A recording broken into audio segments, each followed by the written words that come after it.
Pues la violencia sigue su marcha. En Chilpancingo, Guerrero, 3 individuos ejecutados y embolsados. De acuerdo con versión policíaca, los cuerpos embolsados fueron hallados en un basurero,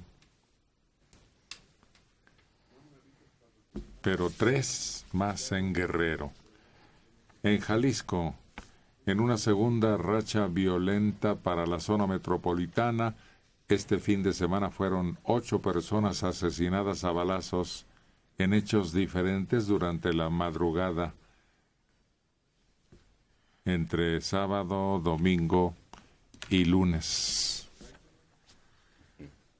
Ya no nos extraña, ya se volvió cotidiano, ya ni siquiera grandes titulares en la información. Es que ese es como el risa y risa del crimen organizado diciendo, ja, ja, ja, miren, ustedes están en su rollo, que si el gobierno, que si renuncia Peña Nieto, que si las manifestaciones, y nosotros seguimos actuando con la misma impunidad y sin ningún temor.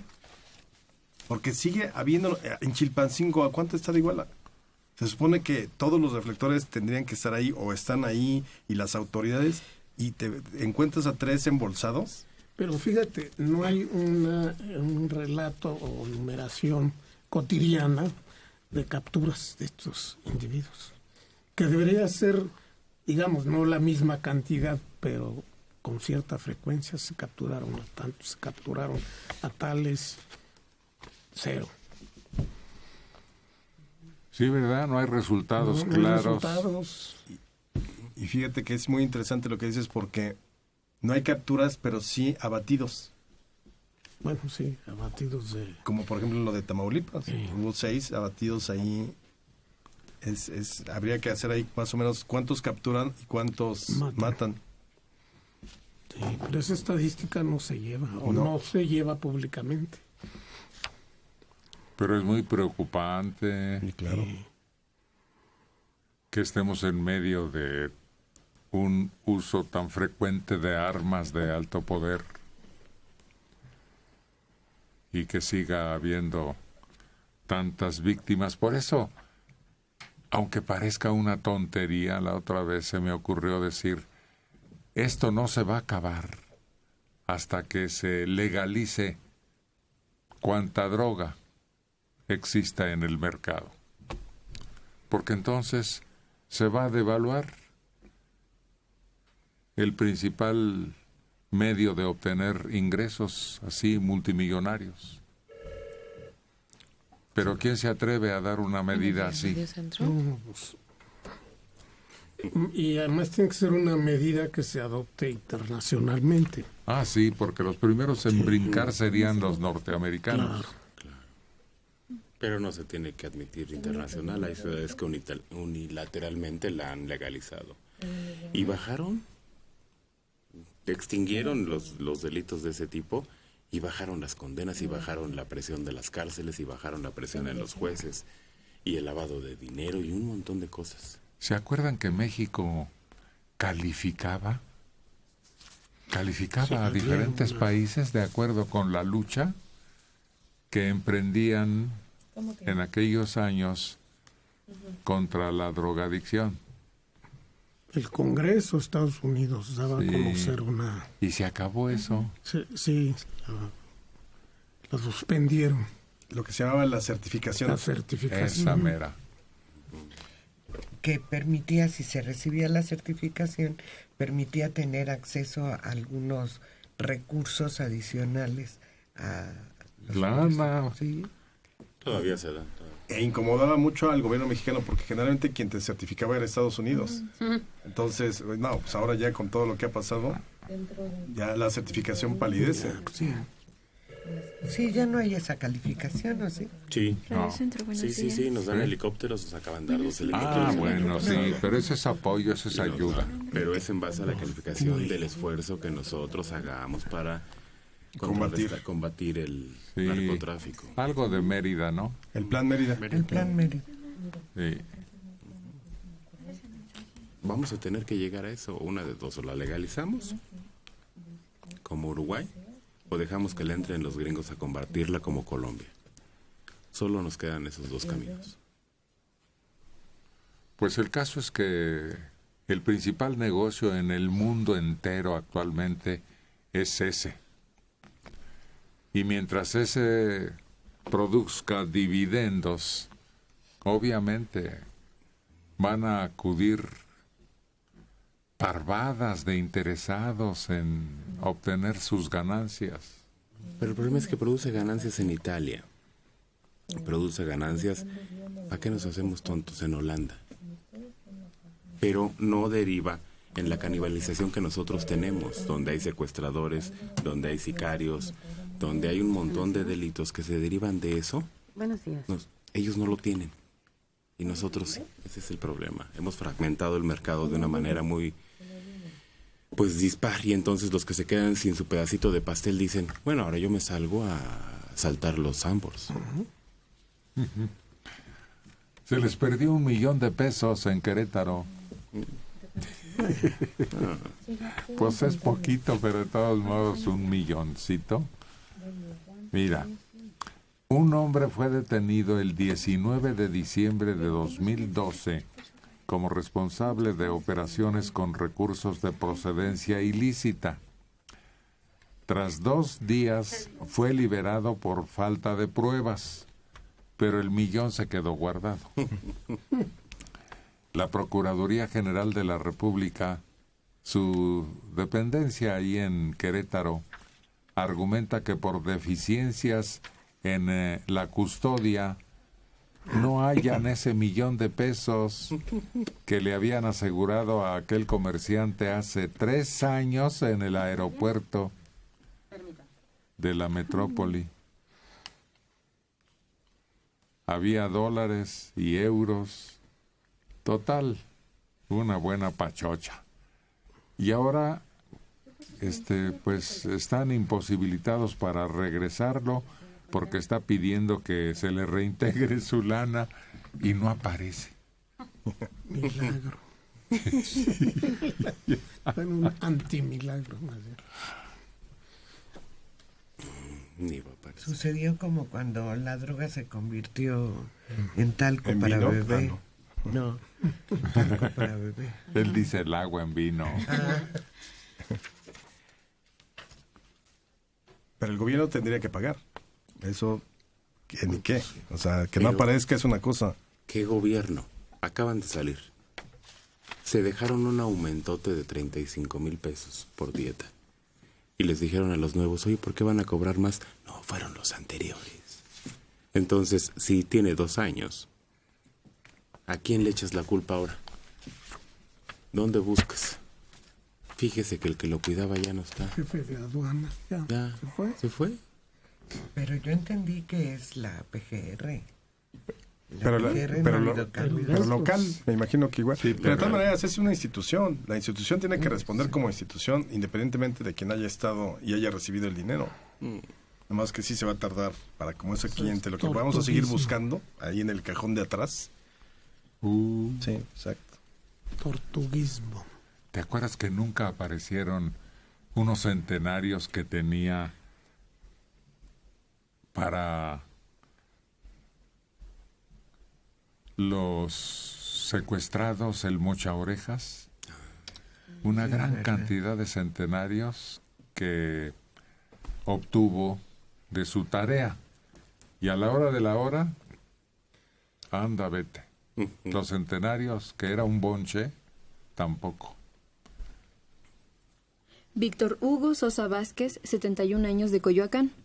Si las drogas se legalizan, los inhalantes y la marihuana son el primer escalón para las drogas más duras, como la cocaína. Un claro ejemplo es la degolladora, que estaba bajo la influencia del tiner. Héctor, ese sería un gran error. No. Está confundiendo horriblemente el nivel de las drogas. ¿Qué tiene que ver los inhalantes con la cocaína, por amor de Dios? Ni siquiera se manejan en el mismo nivel económico. Los inhalantes son totalmente legales. Además. Compra uno en el súper. Sí, y la adicción no es o sea, de las drogas no es en etapas. No. La primera etapa es la marihuana, la segunda, cocaína, la tercera, no. O sea, Voy profesionalizando. Exactamente. Están como sectorizados socialmente. Carlos Martínez Escobar, de 80 años, nos llama de Tlalpan. Dicen que debe legalizarse la droga. No, a ver. Nadie dijo eso. No ponga decires en nuestra boca que no fueron pronunciados aquí. Y bueno, ¿y los que se dedican al narcotráfico qué? ¿Se van a ir a sus casas a disfrutar de su dinero? ¿A poco no se dedicarían a otra cosa? Claro, diversificarían sus actividades. Se van a dedicar a eso. A eso mismo, por favor, si saben dónde sembrarla. Cómo transportarla, van a seguir en lo mismo, nada más que van a pagar impuesto. Van a ser industriales. Exacto. Pues no, Fox decía que le parecía buena idea y que él entraba ahí en el rancho San Cristóbal con 2-3 hectaritas a sembrarle. Y también hay que recordar qué sucede en Estados Unidos cuando finalmente ya legalizan el alcohol, después de 12 años de desastres, ¿no? Bueno, las mafias creadas subsisten, pero se dedican al juego, al licor y a la prostitución, sobre todo. Las Vegas. Actividades legales. Y todos están contentos. Pero lo mejor que le pudo pasar a Estados Unidos fue la legalización del alcohol otra vez. Sí, claro. Lo mejor, es un ejemplo clarito. Es que era una corrupción en las autoridades. Se acabaron los asesinatos, se acabó la corrupción, le empezó a entrar un montón de dinero al gobierno, se crearon trabajos, instituciones. Las Vegas, acabas de decir, una ciudad que genera millones de dólares y empleos y oportunidades. No, hombre, fue lo mejor. Vuelve a llamar Víctor Hugo Sosa Vázquez, de 71 años, en Coyoacán. Soy psiquiatra y sé de lo que hablo. Tengo pacientes que en sus 5 sentidos son buenas personas, pero bajo el influjo de alguna droga se transforman. ¡Qué conocimiento tan profundo! En cualquier cantina lo podemos ver. Sí, y además depende de la hora que llegues. Yo tenía un amigo muy cercano, español, y me decía: oiga, Héctor, ustedes son bien chistosos. Ya ven cómo funcionan las cantinas allá. Entran niños y mujeres y se convierte en una convivencia, pues, familiar, ¿no? El bar. Dice, no, aquí empiezan a echarse sus tragos y...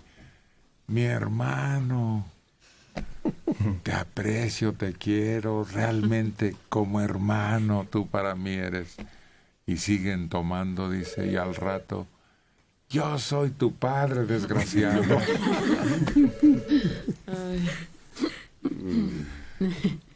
Y pues sí, es muy real eso. Oye, ¿quién que sea?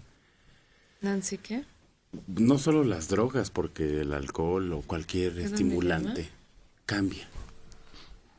¿Quién no? Esa personalidad oculta que tenemos todos y que dicen que es nuestra parte mala, ¿no? Y que aparece en determinado momento, en determinada situación.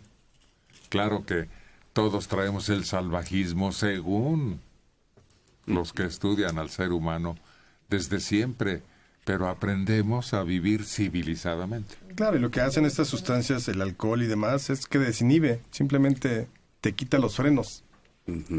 Ahora, ¿cómo vas a cambiar la educación de toda una sociedad? Los japoneses, de esas culturas orientales, no las utilizan, porque saben que con la meditación llegan a lo mismo.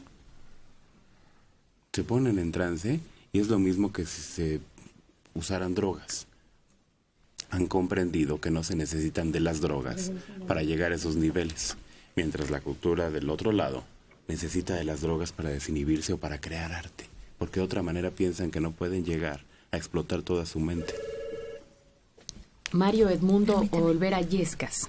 Héctor, es tan lucrativo el negocio del narco para muchas autoridades de todos los niveles que les conviene más que la droga sea ilegal Ese negocio no solo implica droga, también armas y personas. Pues sí, toda ilegalidad, grandes fortunas. Hasta romper un ducto y sacar lo que viene.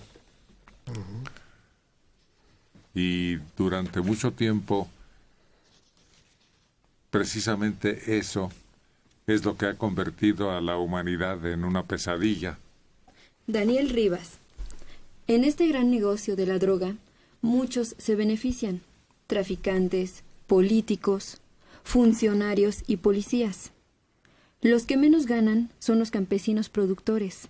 Estos, además, ponen los muertos. Héctor Martínez Serrano tiene toda la razón.